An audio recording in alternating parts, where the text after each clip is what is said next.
नमस्कार। मैं विशन सारस्वत लक्ष्य कैरियर गाइडेंस सेंटर में आपका हार्दिक स्वागत अभिनंदन करता हूं। मित्रों, आज 11 अगस्त है और आज से 4 दिन बाद देश अपने स्वतंत्रता दिवस की वर्षगांठ मनाने जा रहा है और हम इस स्वतंत्रता दिवस पर एक मुहिम लेकर आए हैं कि ये जो स्वतंत्रता है वो किस प्रकार हमें प्राप्त हुई थी, कितने स्वतंत्रता सेनानियों ने अपने जीवन का बलिदान दिया था। हम असंख्य वीरों के बारे में इस स्वतंत्रता संग्राम से जानेंगे कि असंख्य वीरों ने अपने देश के लिए किस तरह से अपने पूरे जीवन का सर्वस्व न्यौछावर कर दिया था, जिनके बारे में आज न तो मीडिया ज़्यादा रिपोर्ट्स देता है, न उस समय के जो हमारे राइटर्स है वो इतना लिख कर गए। अगर लिख कर गए भी हैं तो लोगों के बीच इतना पब्लिकेट नहीं हुआ है, इतना प्रकाशन नहीं हुआ है कि लोग उनको जान सके। तो मेरे मन में ये सुझा, क्यों ना ऐसे वीडियोस दिए जाएं जिससे हमारे देश के जो निवासी है वो हमारे देश के स्वतंत्रता के जो सेनानी हैं, जो असली हीरो है, जो असली नायक है, उनके बारे में जान सके। हमने बॉलीवुड का नंगा नाच देखा है और हम इस नंगे नाच में इतने अंधे हो गए हैं कि हम हमारे जो देश के रियल हीरो रहे हैं उनके बारे में एक तरह से भूलते जा रहे हैं, तस्वीरें उनकी धुंधली होती जा रही है। तो क्यों ना उनके बारे में एक श्रृंखला ही चलाई जाए, क्यों ना उनके बारे में एक जानकारियाँ प्रदान की जाए ताकि देश के जो लोग हैं वो जान सके कि हमारे देश को स्वतंत्रता किस प्रकार मिली थी। मित्रों, आप सबको पता है कि भारत को आज़ाद होने के लिए अंग्रेजों से लंबा संघर्ष करना पड़ा था और यह संघर्ष 90 साल तक चला था। 1857 में देश में क्रांति हुई थी जिसको प्रथम स्वतंत्रता संग्राम या 1857 की क्रांति भी कहा जाता है और इस क्रांति से लेकर के 1947 तक लगातार अंग्रेजों से संघर्ष हुआ था और इस संघर्ष में असंख्य वीरों ने अपने प्राण गंवाए थे। कई माताओं ने अपने पुत्र बलिदान किए थे, कहीं बहनों की राखियां उनकी भाइयों के लिए इंतजार करते रह गई, कहीं पत्नियों करवा चौथ के व्रत पर अपनी पतियों का इंतजार करते करते जिंदगी बिता दी। उनके त्याग को, उनके बलिदान को जनता के सामने पेश करना ही मेरा मकसद है। उम्मीद है आप मेरे चैनल से जुड़ करके इस मकसद में मेरा साथ देंगे। तो आज हम इसी कड़ी में एक महान स्वतंत्रता सेनानी के बारे में जानेंगे। हम आज जानेंगे टंट्या भील उर्फ टंट्या मामा या भारत के रॉबिन हुड के बारे में। मित्रों, टंट्या भील का जन्म 26 जनवरी 1940 में मध्य प्रदेश के नीमच जिले में बड़ावा गांव में हुआ था। टंट्या भील के पिता एक साधारण कृषक थे, महागृहिणी थी और जब देश 1857 की क्रांति लड़ रहा था उस समय टंट्या भील का संपर्क तांत्या टोपे से होता है और तांत्या टोपे से ये गुरिल्ला युद्ध पद्धति सीखते हैं। ये कुशल तीरंदाज होते हैं, तलवारबाजी में भी बड़े सिद्धस्त थे। इस प्रकार टंट्या भील देश की आज़ादी से जुड़ते हैं और उसी समय उनके पिता का निधन हो जाता है और टंट्या भील अपनी पुश्तैनी जो खेती है उससे जुड़ करके जीवन गुजारा करने लग जाते हैं। टंट्या भील एक साधारण किसान के रूप में ही अपनी जिंदगी गुजार रहे थे। 1874 में देश में भयंकर सूखा पड़ता है और लगाने हैं वो बढ़ा दी जाती है। टंट्या भील को ये नागुजवार गुजरता है और वो इसका विरोध करते हैं। न केवल विरोध करते हैं बल्कि कई ऐसे साथी भी तैयार करते हैं जिनके साथ मिलकर के वो साफ कह देते हैं कि वो लगान नहीं देंगे। हालांकि उस दौर में कुछ लोगों ने जो लगान वसूल करने वाले हैं इनसे सांठगांठ करके या उनको रिश्वत दे करके अपनी लगाने माफ करवा ली, परंतु टंट्या भील ने ऐसा कोई काम नहीं किया। अब टंट्या भील ने जब लगान नहीं दी तो अंग्रेजों ने उनके खेतों को जब्त कर लिया और उनकी जो जमीन है उस पर प्रतिबंध लगा दिया कि आज से अब टंटिया भील खेती नहीं करेगा। टंटिया भील ने इस प्रतिबंध को दरकिनार करके अपने खेत जोत लिए और न केवल खुद के खेत जोते बल्कि अपने साथ वालों के खेत भी जुतवा दिए। अंग्रेजों को ये नागुजवार गुजरा और उन्होंने ये टंटिया भील का अपराध माना और टंटिया भील को गिरफ्तार करके जेल में डाल करके 1 साल की कठोर सजा दी जाती है। टंटिया भील का गुस्सा 7वें आसमान पर पहुंच जाता है। टंटिया भील 1 साल की कठोर सजा काटते हैं और कठोर सजा काट कर आने के बाद वो जब आते हैं तो उनको रोजगार की तलाश होती है। वो रोजगार की तलाश में इधर उधर भटक ही रहे थे तो उनके क्षेत्र में एक पटेल था, हिमन पटेल। हिमन पटेल चाहता था कि टंटिया भील उसके यहाँ नौकरी करे, उसके यहाँ सेवा दे, परंतु टंटिया भील सरदार बनने का सोच चुका था, यानी वो डाकू बनने का सोच चुका था। टंटिया भील ने हिमन पटेल को साफ मना कर दिया कि मुझे तुम्हारी गुलामी पसंद नहीं है, मैं सरदार बनूंगा, मैं कोई गुलामी नहीं करूंगा। इसी बात को लेकर के हिमन पटेल और टंटिया भील के बीच दुश्मनी हो जाती है। अब हिमन पटेल टंटिया भील से बदला लेना चाहते हैं परंतु उनको मौका नहीं मिल रहा था।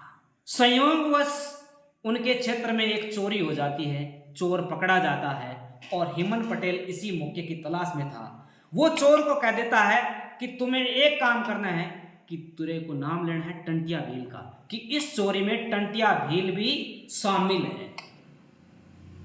चोर वैसा ही करता है, वो टंटिया भील का नाम ले लेता है और पुलिस टंटिया भील को गिरफ्तार करने के लिए जाती है। उस समय टंटिया भील झूठे आरोप के कारण पुलिस से नाराज हो जाते हैं और उनकी झड़प हो जाती है। उन पर और संगीन आरोप लग जाते हैं। टंटिया भील को गिरफ्तार करके जेल में डाला जाता है और 1 महीने की सजा होती है। अब टंटिया भील की दुश्मनी हिमन पटेल के साथ और गहरी हो जाती है और वो हिमन पटेल को किसी भी स्थिति में दंड देना चाहते हैं। टंटिया भील 1 महीने बाद जेल से छूटकर आते हैं। इस समय टंटिया भील अब एक साधारण कृषक नहीं रहता है, अब टंटिया भील के जीवन में परिवर्तन आ जाते हैं। वो क्रांतिकारी बन जाता है और वो उठा लेता है बंदूक।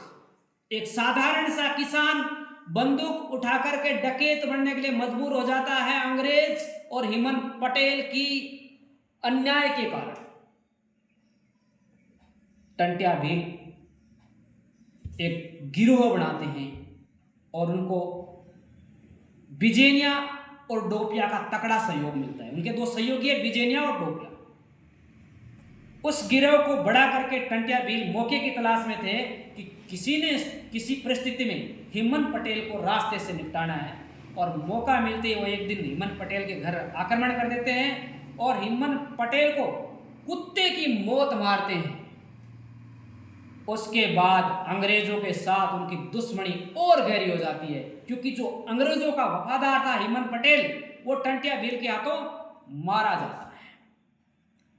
अब अंग्रेज टंटिया भील को गिरफ्तार करके जबलपुर की जेल में डाल देते हैं।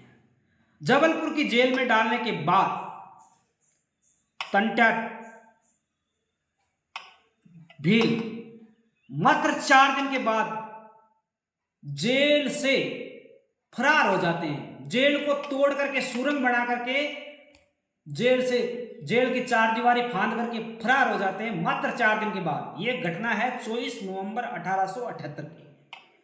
अब अंग्रेज उनके पीछे होते हैं, उनको गिरफ्तार करना चाहते हैं, परंतु टंटिया भील अब एक सरदार बन चुका है। ऐसा सरदार जो कि अमीरों को लूटता है, अंग्रेजों को लूटता है और गरीबों के बीच धन का वितरण कर देता है। इस कारण गरीब इनको टंटिया मामा कहने लग जाते हैं क्योंकि जिस प्रकार मामा अपने भांजों का सहयोग करता है वैसे टंटिया भील गरीबों का सहयोग करने लग जाता है। टंटिया भील के पिताजी ने बचपन में ही उनको ये सिखा दिया था, एक शपथ दिलाई थी कि वो कभी बहन बेटी बहू की रक्षा में पीछे नहीं हटेगा और यही करते हैं कि टंटिया भील ने कहा जाता है कि 300 गरीब कन्याओं की शादी करवाई थी। उस समय वो अंग्रेजों का खजाना लूटते थे। अंग्रेजों के जो हिमायती बड़े रसूखदार लोग थे उनको लूट करके गरीबों में वितरित कर देते थे, गरीबों की सहायता कर देते थे। गरीबों की सहायता करने के कारण ही टंटिया को भारत का रॉबिन हुड भी कहा जाता है रॉबिनहुड भी यही काम करता था, वो गरीबों की मदद करता था धन लूट करके। 78 के बाद 86 तक 8 साल के दौर में टंट्या भील इतने खतरनाक डकैत बन जाते हैं कि उन्होंने 400 बार बड़ी डकैतियां की थी। अगर साल का औसत देखे तो 50 आती है, और उन्होंने अंग्रेजों के नाक में दम करके रख दिया था, और वो उस डकैती का माल गरीबों में बांटते थे। ऐसा नहीं है कि अंग्रेजों ने इनको गिरफ्तार करने में कोई कमी नहीं छोड़ी थी। कई दरोगा आए थे। एक घटना होती है, एक बार एक दरोगा साहब थे, उन्होंने कहा मैं टंट्या भील को गिरफ्तार करूंगा, और वो ऐसा आदेश प्राप्त करके अपने उच्च अधिकारियों से जहां टंट्या भील रहते हैं उस क्षेत्र में आते हैं। उस क्षेत्र में जब रेलगाड़ी से उतरते हैं तो उनके पास सामान होता है खूब सारा, कुछ सिपाही लेकर आए होते हैं। रेलगाड़ी में वो एक कुल्ली ढूंढ रहे होते हैं कि वो सामान उठा करके पुलिस थाने तक ले जाए। उसी समय एक देहाती आदमी आता है और उनसे पूछता है कि महाराज यहाँ कैसे आए हो? तो उन्होंने कहा कि कोई कुल्ली हो तो बताओ। तो आदमी ने कहा कि यहाँ कौन सा कुल्ली मिलेगा, ये तो ग्रामीण प्लेटफॉर्म है, यहाँ कुल्ली वुल्ली नहीं है, आप कहो तो मैं आपका सामान उठा लूं। और दरोगा साहब को कहते हैं कि आप साथ चलो और आपके पुलिस वाले को यहाँ बिठा दो और वहां जाकर के आप गाड़ी भेज देना और ये लेकर चले जाएंगे। जब वो लेकर जाते हैं तो आधे रास्ते जाने के बाद वो आदमी कहता है कि यार ये गठरी है ना ऊपर जो आपने रखा है सामान, वो थोड़ा उतराओ, मुझे विश्राम करना है। तो दरोगा कहते हैं कि यार इतना भारी नहीं है, पर तुम तो शायद ऐसे ही जानबूझकर ऐसा कर रहे हो, तो नहीं उतराओ। तो वो उतरवा देते हैं। जैसे ही उतारने लगते हैं तो दरोगा की पिस्तौल निकाल के खड़े हो जाते हैं और कहते हैं कि मैं टंट्या भील हूं और आप मुझे गिरफ्तार करने आए हो। वो दरोगा साहब जैसे कैसे अपने जान की भीख मांग करके वहां से बचकर जाते हैं, और दरोगा साहब आधे रास्ते तक वो सामान लेकर के उस थाने तक गए थे, और इतने शर्मिंदा हुए कि जैसे ही गए वहां से गाड़ी ली और गाड़ी लेकर के वापस शहर आ गए कि भाई साहब अपने को यहां नहीं रहना है, ये टंट्या भील का इलाका है। उन दरोगा के बाद एक और दरोगा आते हैं, वो कहते हैं कि टंट्या भील को मैं गिरफ्तार करके लाऊंगा। अब दरोगा साहब आए, वहां रहने लग गए। रहते रहते वो इस मौके की तलाश में थे कि कोई ऐसा आदमी मिल जाए जो टंट्या भील का पता बता दे कि रहता कहाँ है, क्योंकि टंट्या भील जंगलों में रह रहा था और जंगलों में पुलिस के लिए संभव नहीं है कि वो डाकुओं से इतना मुकाबला कर सके, क्योंकि उनको पता नहीं होता है उनके पास संसाधन कौन कौन से। तो दरोगा साहब एक दिन अपने कचहरी में बैठे थे, तभी एक नाई आया उनकी दाढ़ी बनाने के लिए, और नाई वो बातूनी था। उसने बातों ही बातों में ऐसे बता दिया कि एक तो वह टंट्या भील है कि मेरे अलावा किसी नाई को बुलाता ही नहीं, कोई नाई पसंद ही नहीं है। ऊपर से उसने मेरे को एक धमकी और दे दी कि अगर दाढ़ी बनाते टाइम तेरे उस तरह से थोड़ी बहुत भी खरोंच आ गई तेरी गर्दन काट दूंगा। अब दरोगा साहब ने कहा कि यार एक काम कर, मैं तेरे को खूब सारा धन दूंगा, तू टंट्या भील का पता बता दे। नाई ने कहा महाराज मैं बाल बच्चों वाला हूं, आप मुझे करोड़ों रुपए देंगे ना तो भी नहीं बताऊंगा, वो मार देगा मेरे परिवार को। दरोगा ने कहा नहीं ऐसा मत कर, हम तेरे परिवार को सुरक्षा देंगे, तू बता दे। नाई ने कहा देखो मैं एग्जैक्ट तो आपको बताऊंगा नहीं, आप एक साधारण आदमी बन जाओ, आपकी वर्दी यहाँ रख दो, ये धोती वगैरह पहन करके मैं जाऊं ना तो मेरे पीछे पीछे आ जाना, ज्यादा दूर मत आना, और दूर से देख करके आ जाना कि हाँ यह टंट्या भील रहता है, और बाद में आप खुद रेड मार करके उसको गिरफ्तार कर लेना। दरोगा साहब ने कहा ठीक है भाई, जाते चोर के झंटे से। तो वहां एक दिन वो नाई साहब आए तो दरोगा साहब ने जैसे बताया था वैसे वस्त्र धारण करके उसके पीछे पीछे गए तो रास्ते में वो जाकर बंदा रुका तो एकदम सन्नाटा हो गया। सन्नाटा हुआ तो उसने कॉलर पकड़ा दरोगा साहब का, बोला महाराज मैं टंट्या भील हूं, मैं कोई नाई नहीं हूं, मैं ही टंट्या भील हूं। और कहा जाता है कि उन्होंने दरोगा साहब की नाक काट दी, और नाक कटवा करके दरोगा साहब भागे वापस आ गए। उसके बाद अंग्रेजों से उनकी दुश्मनी लगातार चलती है, और 400 बार डकैती करके वो गरीबों में धन वितरित करते रहे। बाद में ये टंट्या भील बूढ़े हो गए थोड़े, क्योंकि 50 साल के आसपास उम्र हो गई इनकी। तो बात ये 1889 की। 11 अगस्त 1889 में टंट्या भील अपने धर्म बहन के घर खाना खा रहे थे और उसी समय उनके जो धर्म बहन के पति है गणपत, वो उनके साथ विश्वासघात कर देते हैं और वो पुलिस को सूचना दे देते हैं और 11 अगस्त 1889 को इनको गिरफ्तार कर लिया जाता है। और गिरफ्तारी के बाद इनको जबलपुर के जेल में रखा जाता है और वहां अंग्रेज अधिकारियों के द्वारा इनको कठोर यातनाएं दी जाती है।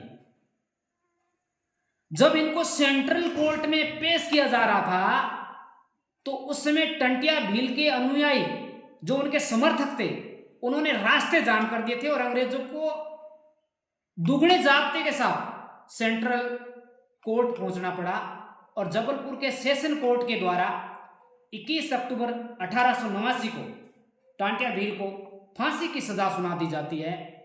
और इस फांसी के बाद न्यूयॉर्क टाइम्स के 10 नवंबर 1889 के अंक में पहले पेज पर टंट्या भील का खबर छापा जाता है और इन्हें भारत का रॉबिन हुड या इंडियन रॉबिन हुड की संज्ञा दी जाती है। उसके बाद 4 दिसंबर 1889 को इस महान क्रांतिकारी को अंग्रेजों के द्वारा जबलपुर के सुभाष चंद्र सेंट्रल जेल में फांसी दी जाती है। अंग्रेज चूंकि जानते थे कि टंट्या भील के बाद भीलों में विद्रोह हो सकता है, इस कारण उन्होंने टंट्या भील के शव को नज़दीकी एक रेलवे स्टेशन के पास जंगल में फेंक देते हैं और इस तरह से एक महान क्रांतिकारी का जीवन समाप्त हो जाता है। परंतु टंट्या भील को आज मध्य प्रदेश सरकार ने